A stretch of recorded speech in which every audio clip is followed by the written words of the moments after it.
So I'm talking today about regional variation in the grammar of English dialect. So I thought I would ask first of all, what is a dialect? So perhaps your teacher can type in the chat some suggestions from the class. What comes to mind when you think of what a dialect is if you were to define it?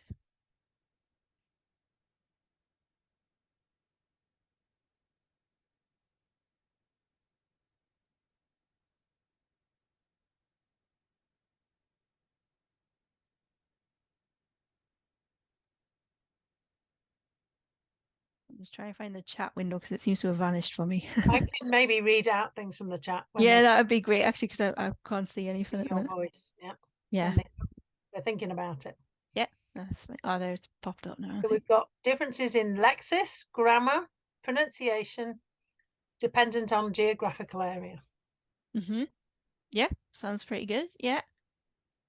So, yeah, let me progress on. So, yeah, what I've got here is what is a dialect? Variety of a language, often a regional one, which you mentioned. So, one sort of exception to this is standard English. So we'd still class it as a dialect, because it's a variety of English, but it doesn't have such a strong regional association like some other dialects do. But we can still call it a dialect because it's still a variety of English. Um, Non-standard dialects, though, are often associated with everyday casual speech. Some people may speak standard English all the time. Some people might speak non-standard dialects most of the time, but most people, I would say, probably shift along a kind of continuum where sometimes you use more non-standard forms and then sometimes you use more standard grammar and things like that. Um, Dialect refers mainly to grammar and vocabulary alongside pronunciation, so it's the kind of the variety as a whole, if you like. Whereas accent just refers to pronunciation. So if you ever hear someone talk about, say, a Yorkshire accent, it's just the sounds that are used. Whereas if they say Yorkshire dialect, then they're talking about the way someone from Yorkshire most likely talks in a more general sense, which includes grammar and vocabulary. So within England, we have obviously different dialect areas, different regions, and there's an often, well-known concept of a north-south divide. And this is described as one of the most significant linguistic distinctions within England. So if we look at this map on the right, it would be this line. I think you can see my cursor if I move it from the east over here in Lincolnshire, cutting across the country to the Welsh border. So this would roughly be where we would think of. But obviously within that we have the Midlands, which for certain linguistic features might pattern more like the South or more like the North. So you're from that area yourself, so you're in a particularly interesting part of the country because you may you're a part of that sort of transition from maybe more northern sounds and features to more southern. So it is less of a divide and more of a continuum, we should say. So can you think of any linguistic features that might pattern in a particular north-south way? Is there anything you think of as particularly northern or particularly southern, or is there anything that marks the Midlands out as distinctive from people around you? So on a sort of north-south dimension, is there anything that jumps out at you? It could be pronunciation or it could be grammar, it could be words. Any suggestions, you can put them in the chat again. And I'll read them out when they appear in the chat. Okay, so they've said the trap bath split or trap bar split. Yeah. Locally, this is interesting as we say bath, but some parts of Birmingham say bath with an R in it to show me that it's a long vowel, bath. Nice. Yeah, yeah. Are you a Bath user, Sam, or a Bath user? Oh, I'm lost soul because I've lived Yorkshire, so I think I did always say Bath. I don't know. My parents weren't from Birmingham, so I'm a mixed kind of. Ah, see, Anyway, yeah, yeah. say Bath now because I live in York. Mhm. So I'm a definite Bath user, always have been.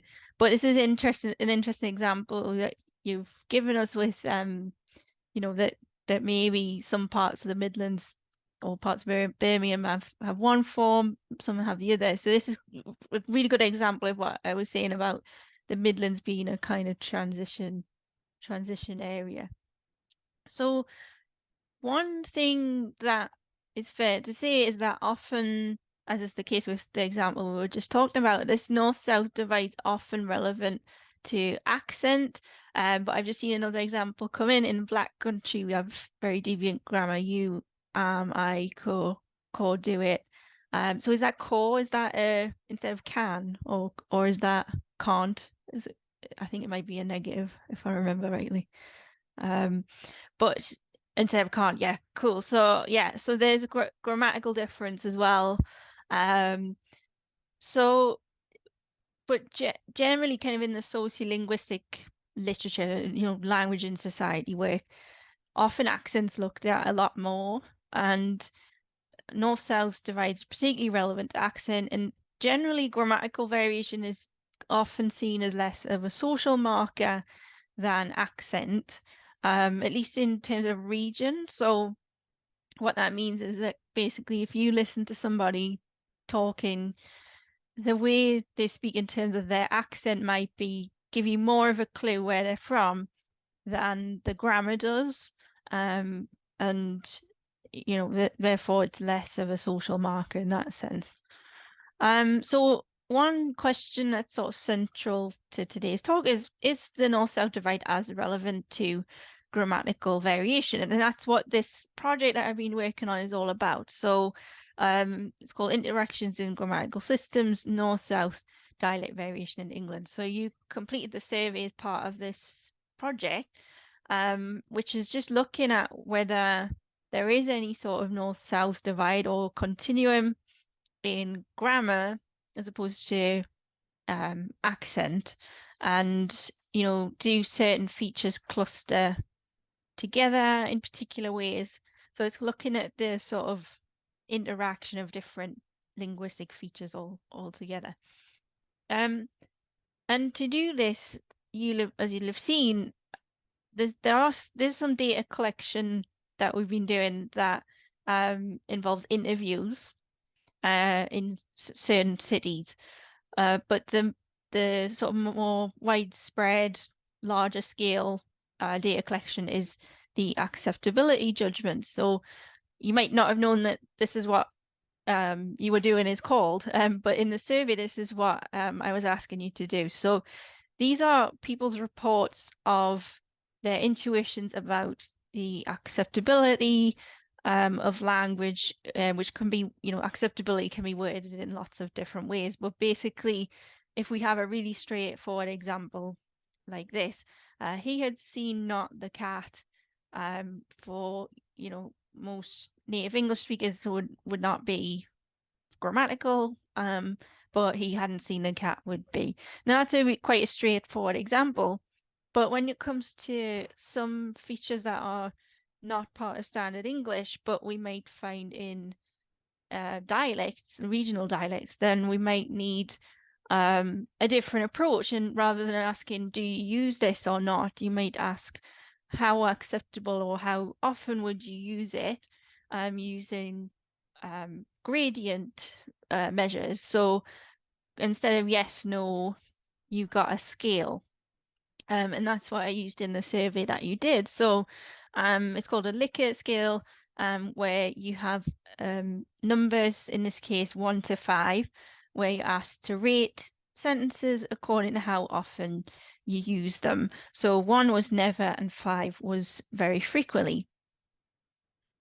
So one question for you, which you can put suggestions in the chat, is why might we use a language survey like this rather than recording people? So in my project, we did a bit of both, but can you think of a reason or two that why a survey might be preferable.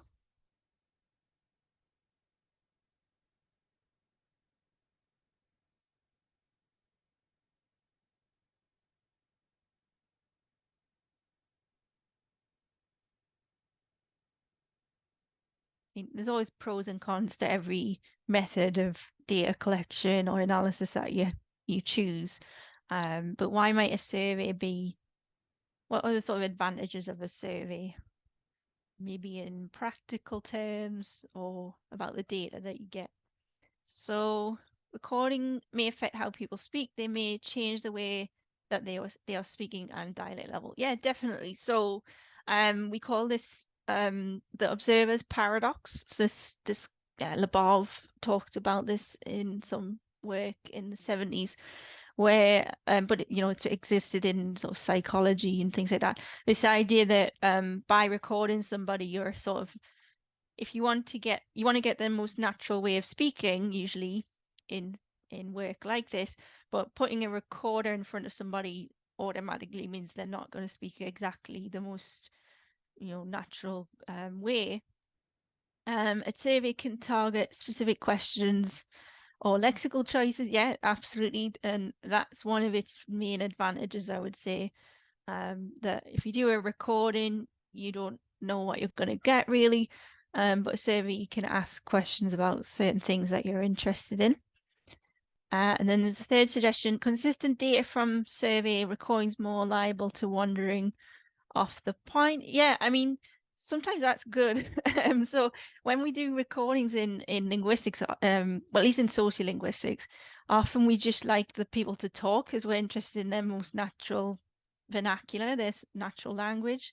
So if they go off the point, that's great because it means that they're just comfortable in what they're talking about. For some other, more experimental setups where you're trying to get them to say certain things, then it might be an issue for sure.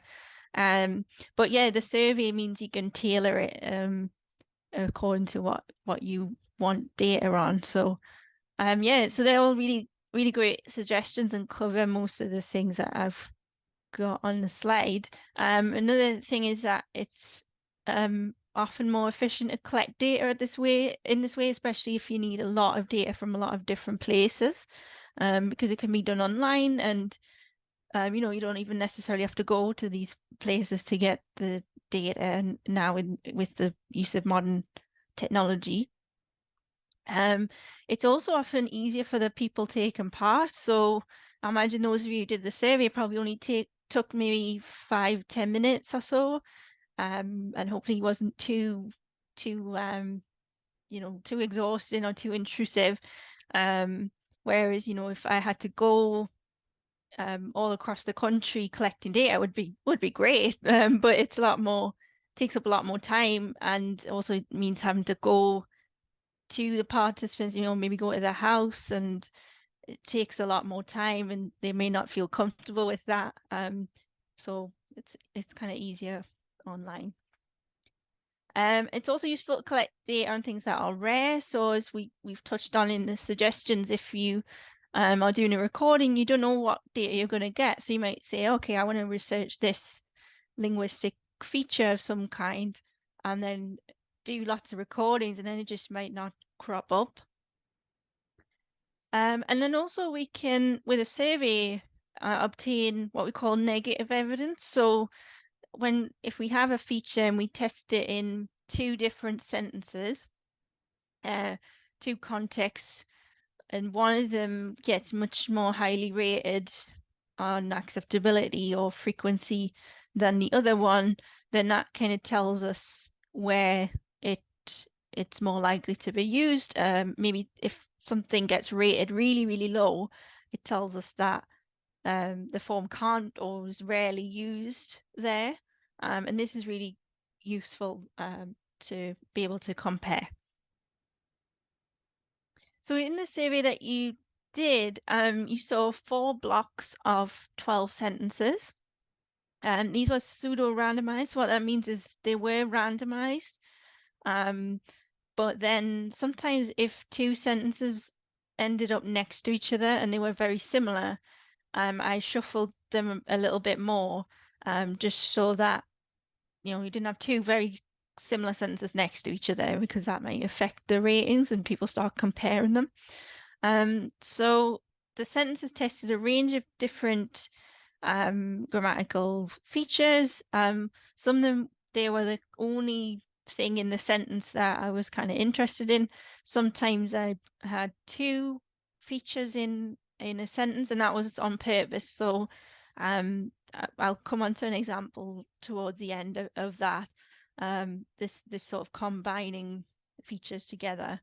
And then there's also some filler sentences, which are just ones that weren't of sort of primary interest to me at this stage, but tested some other features that might be of interest at some point.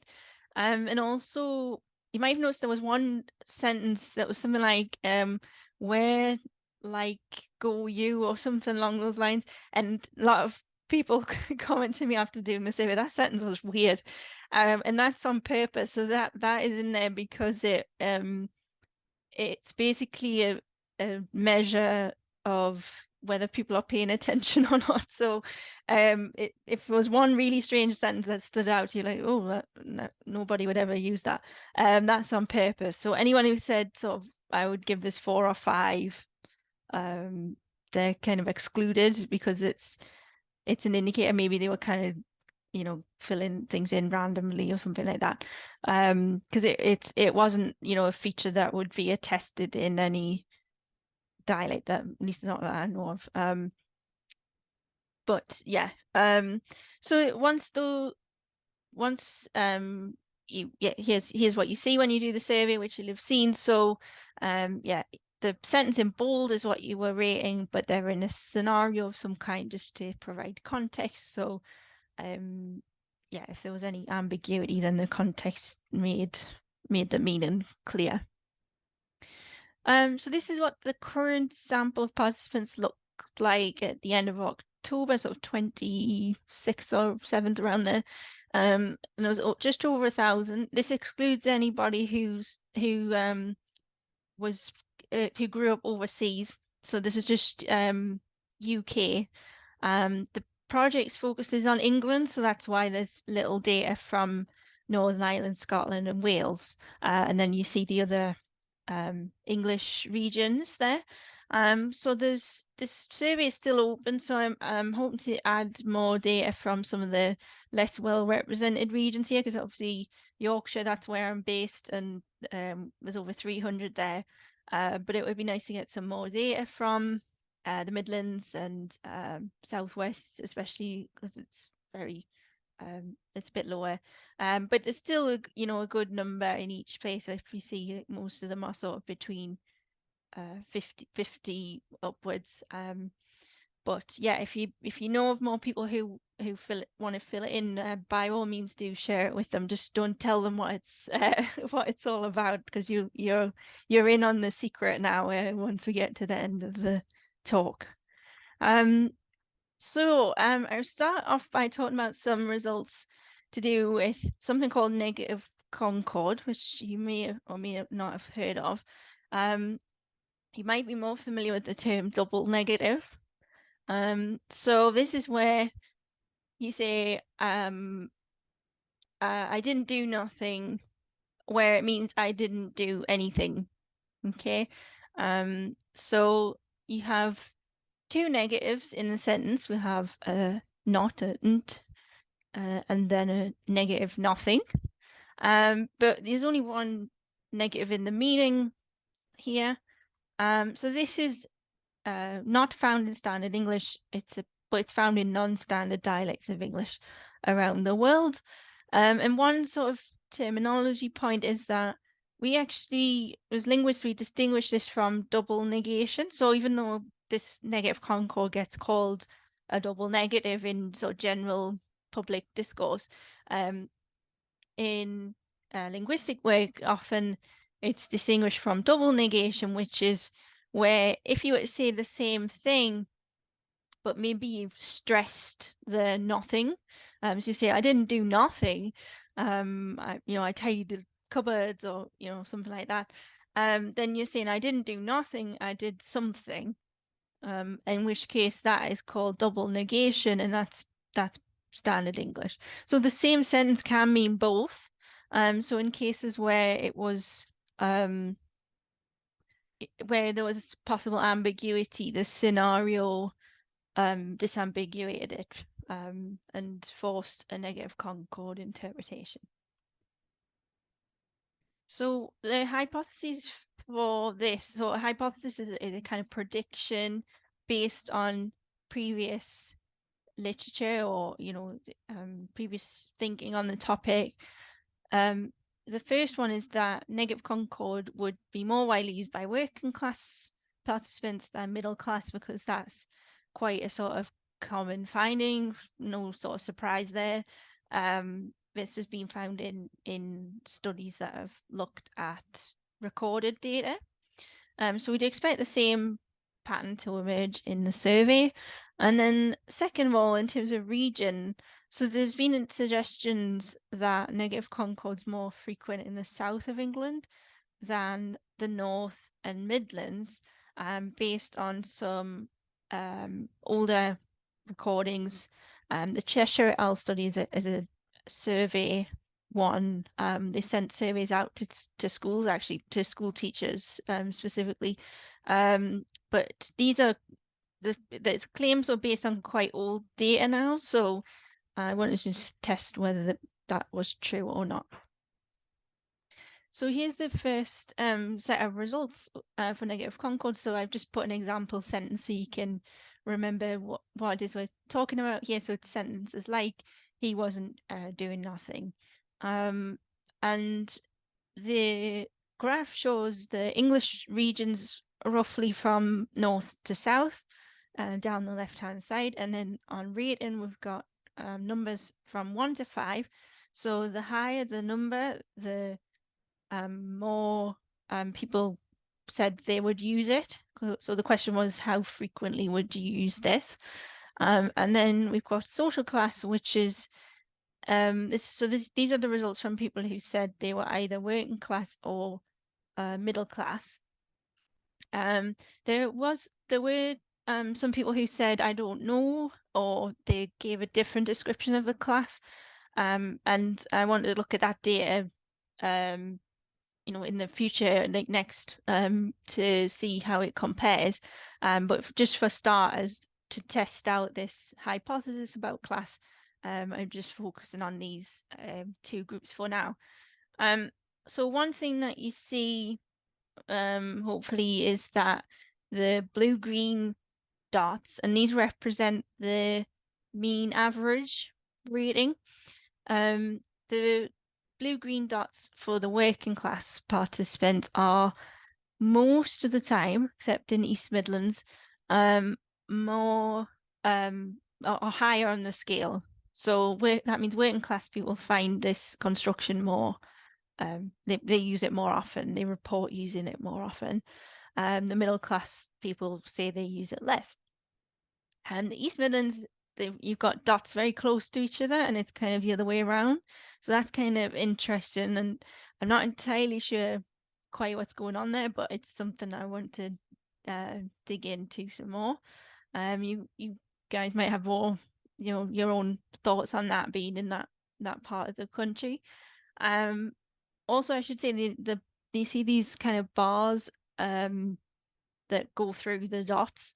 So they're what we call error bars. And so it just kind of indicates if we were to do a sort of resample of these regions, where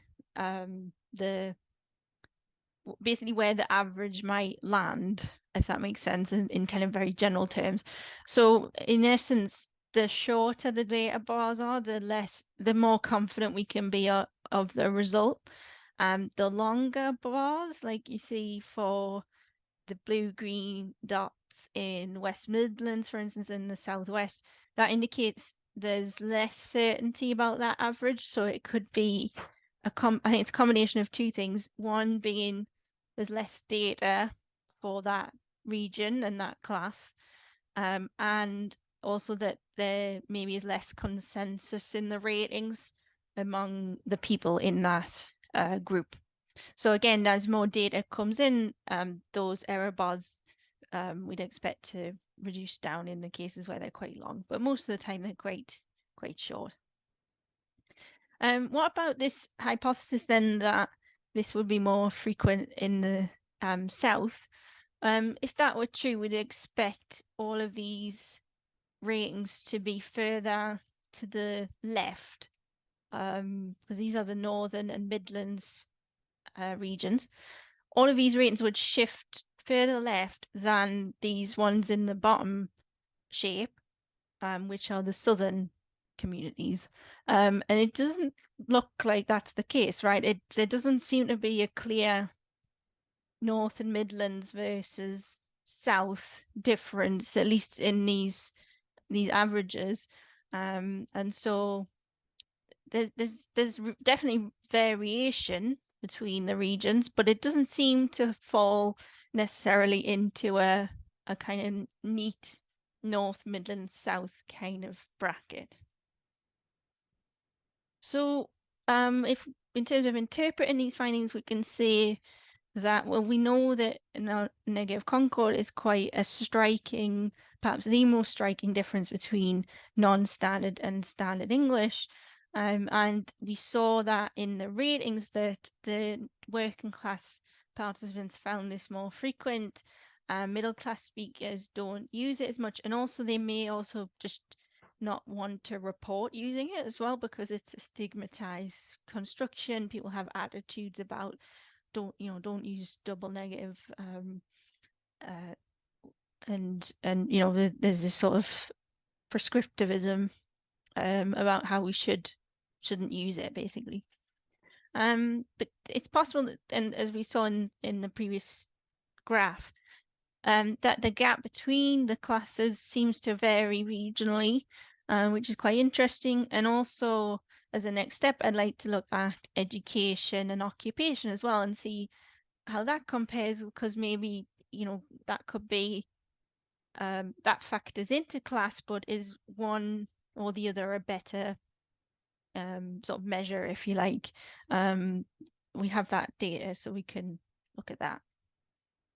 In terms of region, the results didn't support previous claims, but as I sort of hinted at before, some of the older claims seem to be based on data sets that are imbalanced in some way or don't take class into account. So, for instance, Andervold, who's one of the linguists who found this pattern, this regional pattern that's supposed to exist, she used the British National Corpus, which so corpus is an archive of texts, and it could be spoken or written data, and she used the spoken element of the British National Corpus, which is from the 1990s, to do her analysis. But she acknowledges in her work that this corpus is quite imbalanced for class and region. So if you look at one region, in some regions you might have more working class people than in others, or in some regions she didn't have a lot of data versus others. And so the class imbalance in the data might have affected the results she got. So yeah, that's they're the sort of results for negative concord. Now I'm going to turn to another grammatical phenomenon, which is contraction. So when you're doing the survey, you might have spotted some examples of this. So a contraction is if someone said, "Is he going to the party?" If you want to say, "No, he isn't," you could say, "No, he isn't going." Or you could say, "He's not going," or "He ain't going." So we have at least three alternatives for saying the same thing here. So if we're talking sort of methodologically, we could say this is a linguistic variable, and we have three variants, three options available to us, which is he's not, he isn't, and he ain't. So contraction is a shortening or a combination of two words. and often it's marked in writing with an apostrophe, like we see in the speech bubble there. So the first one is called auxiliary contraction, or it's sometimes called verb contraction, because it's the is that's been reduced down, contracted. Then we have negative contraction, also sometimes called not contraction. So that's like he isn't. So instead, we've kept the is as it is, and then the not becomes n't. And then ain't, he ain't. So this ain't is the only non-standard one this time of the three. The other two we get in standard English. So in terms of hypotheses for this this variable, we can test this claim from Peter Trudgill, a famous sociolinguist. I'm sure you might have come across his work. So he suggested that auxiliary contraction, like the he's not kind, is more common the further north one goes in the UK. There's also been work to indicate, and this was based on corpus work, that auxiliary contraction is preferred over negative contraction for the verb be. So meaning if you've got the option, you would say he's not rather than he isn't. Then the opposite is true for will. So the verb will, the negative contraction is preferred. So that he won't will be more common than he'll not. So Sally Tagliamonte and Jennifer Smith did a study in 2002 where they suggest there's much more regional variation for this verb than there is for be. And then lastly, there's work to suggest that ain't is more common in the South and Midlands than in the North. So just to kind of talk you through this set of results, you'll see the regions again of England down the left-hand side. And this time we've got the colours show the different kinds of contraction. So neg contraction is the reddy pink, auxiliary contraction is the green, and then ain't is blue. So I've given some example sentences at the top for this first graph, which is for B. So you see that the neg contraction is he isn't happy, auxiliary contraction he's not happy, and then the ain't is he ain't happy. So one thing immediately that you notice is that ain't is much lower rated, so people say they don't use it as often, which is not so surprising because it's not a standard English form. The other two are part of standard English, and you see how very, very close the ratings are in every single region. And also the fact that you see how the green and pink dots, if you go down from northeast to southwest, they form almost a straight line. I mean, there's some deviation, but it's pretty close. I mean, all the ratings are between 4 and 4.2 or something like that. So yeah, there's not much deviation regionally there. Most of the variation seems to be with ain't. Then with have, so I didn't mention have because I mentioned be and will before, but I also looked at have to see what was going on there. So you see with have, similar sort of thing. So again, ain't rated lower, neg contraction, auxiliary contraction. There's some slight differences between them. They're not as on top of each other as they were before. But again, regionally, if we go down the rows, if you like, quite consistent. Now, what about will?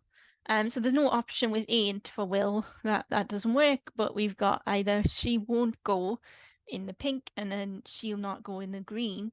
And you see especially for the green, how there's much more regional variation. So particularly in the northeast, the she'll not go is much more acceptable in other places. That chimes with my intuition being from the northeast, that's kind of probably my usual way of saying that. But in other places, it seems less acceptable. And if we think back to the idea of a sort of north-south pattern, this seems to be the best contender, I think, for that, because if you sort of go up from southwest up to northeast, it does seem to get slightly more acceptable. It sort of shifts slightly to the right as you go up. But obviously there is slight fluctuation. So east of England, for instance, is seems slightly more common there than in say West Midlands and East Midlands. So and neg contraction pretty highly accepted all across the board. One other thing I'll mention is you see if we turn back to have versus be with the blue dots, generally ain't seems to be more acceptable with be than with have. So the ratings for be are somewhere between sort of 2 and 2.5-ish.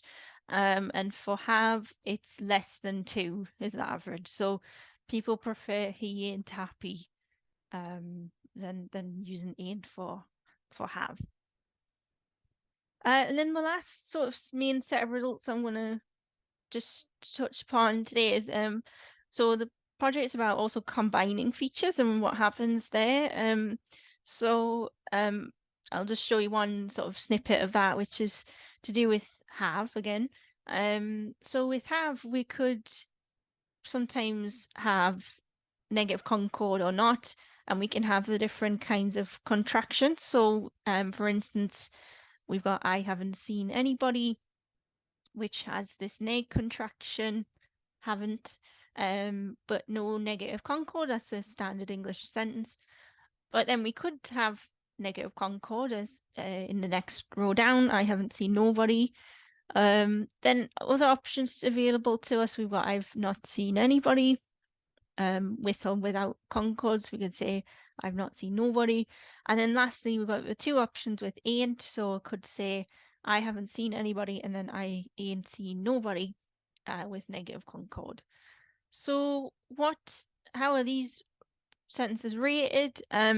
So here we've got the results for auxiliary contraction, and you see how, as we'd expect, people find the standard English sentence is much more common. They say they use them more often.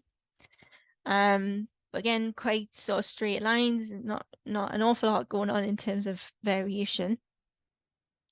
Neg contraction kind of similar.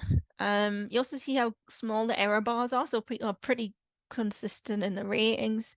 The data supports, that the average is a kind of accurate representation of the variation. And then the ain't, so this is the difference between I ain't seen nobody and I ain't seen anybody. And you see how now the ratings are pretty similar with and without the negative concord. So it seems like with ain't, people rate it quite low anyway. So that then if you add an extra non-standard feature, negative concord, to the sentence, doesn't actually make a huge amount of difference to the rating. There's some slight variation, but they're pretty consistent in their ratings for this combination. So some discussion, if we return to our hypotheses, is Peter Truggle's claim borne out in the data? It seems not for B when we looked at that, but that it did seem to possibly be true for will. So this tells us that we have to pay attention to what the verb is, and that's obviously very important to this feature. And then auxiliary contraction, was it preferred with B? No, generally, actually for B, the two standard English types of contraction were rated pretty similarly. But it might be that if we were to analyze this in usage, that the he's not is more common than the he isn't. But when you ask people how frequently do you use it, they say, well, I use them all them both quite a lot, right? So something like that where you've got two standard alternatives, maybe it's harder to get at this pattern. But then we did see quite a clear pattern for will, with he won't being more common than he'll not, but with regional variation. And then what about the suggestion that ain't is more common in the South or Midlands than the North? Well, it didn't seem to be supported, at least not for have. So the claim was actually just based on the form in general, and it's usually used more for be. And at first look I did have a very quick look at this, and I couldn't really see an obvious regional pattern in it for B either, except maybe London. So I think it's more common in London.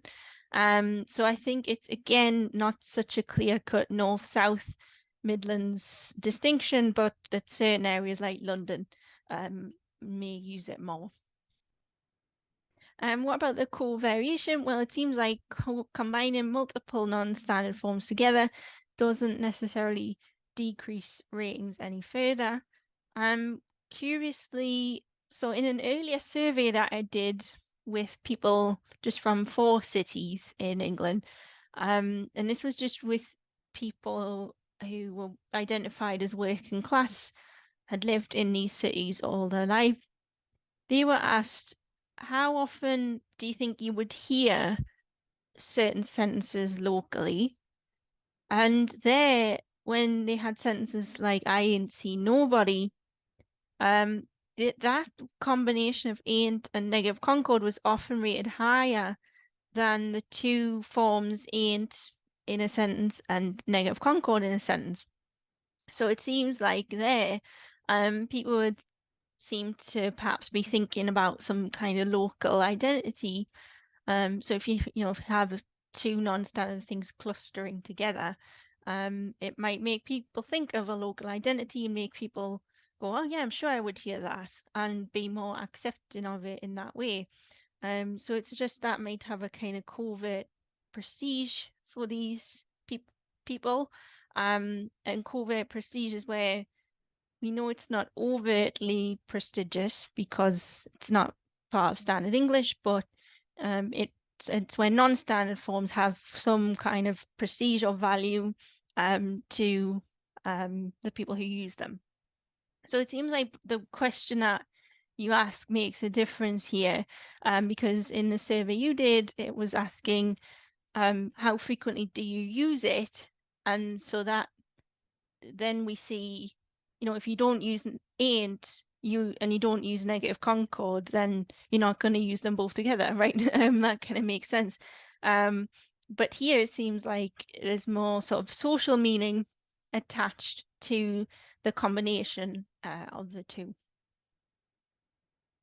Okay, so just to finish up, I'll wrap up with a few concluding points. So it seems like the north-south divide is much less clear-cut for grammatical variation, at least for these features that I've studied so far. There's more analysis to come, but these are some of the main things that I was interested in at the start of the project. And it seems like social class has to be considered alongside region when we're talking about non-standard, highly stigmatized features, because we saw the class difference between the ratings for negative concord. And hopefully I've also shown you that even though we think about dialects as being regional, even within standard English we have variation. So you can get, variation between, say, she'll not, she won't. Maybe it's something you've never really thought of before. But even this has regional patterning, even if not on a north-south continuum. So don't just think variation equals non-standard things. It can be that, but it can also be standard English alternatives as well. And then lastly, also, as I think we've seen with some of the results on contraction, grammatical variation is highly dependent on linguistic factors. as well as social factors, sometimes even more so depending on what we're looking at. But I think sometimes people think sociolinguistics, language and society is all about social factors, and that's definitely, a part of it. But also, we have to consider linguistic factors. So for contraction, we saw the difference between be and have and will, and that makes a difference to our overall results. Okay, so I think I'm all done here. So I've got a few reference slides. So if we share this afterwards, you can follow up on anything that you want to. But just to say also thank you for coming, everybody, and thank you for listening. And now we have some time for questions. I'm going to ask a short question while Mhm. thinking of their questions. When you were talking about the dots with the longer bars on, Mm. saying that could be for two reasons. It could be because you've got fewer people in that category, so among them they sort of spread out more. It looks more spread out, or it could be that they disagree with each other more. Mhm. And so was that the case? So I noticed, here saying that the Midlands is not represented as quite often as North South. Right, yes. Yay. So was it? I noticed that I think it was for negative Concord that the bars were quite long for the West Midlands one, but it was higher. So that looked interesting. Yeah, yeah. So from the top of your head, was that the case? Were there fewer people who filled in the form who said they were from the West Midlands and said they were working class? Yeah, I have to pull up the figures again, but I did quickly look at it, and it looked like it wasn't like there wasn't such a bad skew that I thought, oh, there's only two people in that group or something like that. There was a good number in the group, but it was less. In some cases, it was less than in other areas. But I need to look at individual responses within that. So I haven't done that yet.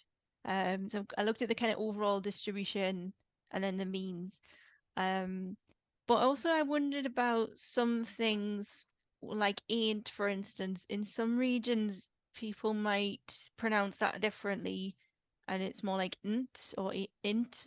And I wonder if that also comes into play. Right. I say in, not ain't. Yeah, and sort of Yeah. recognize it. Yeah. So to come back and saying that the discussion about ain't and non-standard variations is interesting for age as well, and that Yeah. they BC lab quite a bit. Yes. So have Oh, you great. looked at age, Claire? So I haven't for this data.